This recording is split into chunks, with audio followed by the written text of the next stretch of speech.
Бул жерде дагы бир маселе бар да, биз жана айтып атпаймынбы, 28 жылдан бери абдан көп долбоорлор ишке ашты депчи. Эми мисалы ошол долбоорлордун ичинде ушул тынчтыкты сактоо боюнча, эл аралык мисалы жана улуттар аралык ынтымактыкты сактоо боюнча, анан ушул багыттагы бир топ долбоорлор ишке ашты. Сиз айткан жана миллиондогон евро, долларлар келип атты да мамлекетке.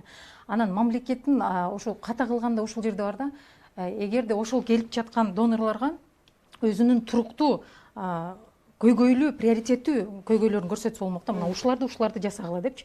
Алар болсо техникалык кеңеш берүү же болбосо жана башка деп туруп, ушундай бир албетте жалпы караганда пайдалуу нерсе, бирок аны мынтип биз кармап же болбосо ошонун пайдасын азыр бүгүнкү күндө көрө албай атпайбызбы?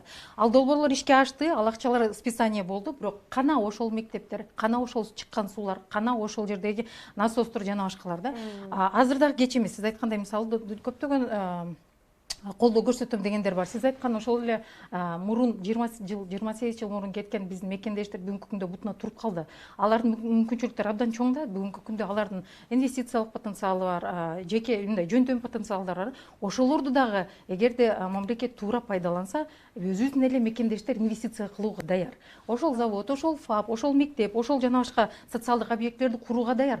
Фонд түзөбү же башка жолун көрөбү, негизи абдан жакшы мүмкүнчүлүктөр бар. Бүгүн пайдалансак болот. Ошол эле донорлорго талапты күчтүү коюп, приоритеттүү көйгөйлөр, мына Баткен облусунда моундай объектилер, конкреттүү түрдө жол, ошол эле объезд жолдор, мисалы кээ бир конфликттерди чечүүгө жакшы мүмкүнчүлүк да. Ошол эле ФАП, ошол эле бала бакча, жумушчу орундар түзөт, же болбосо жеңилдетилген кредиттер.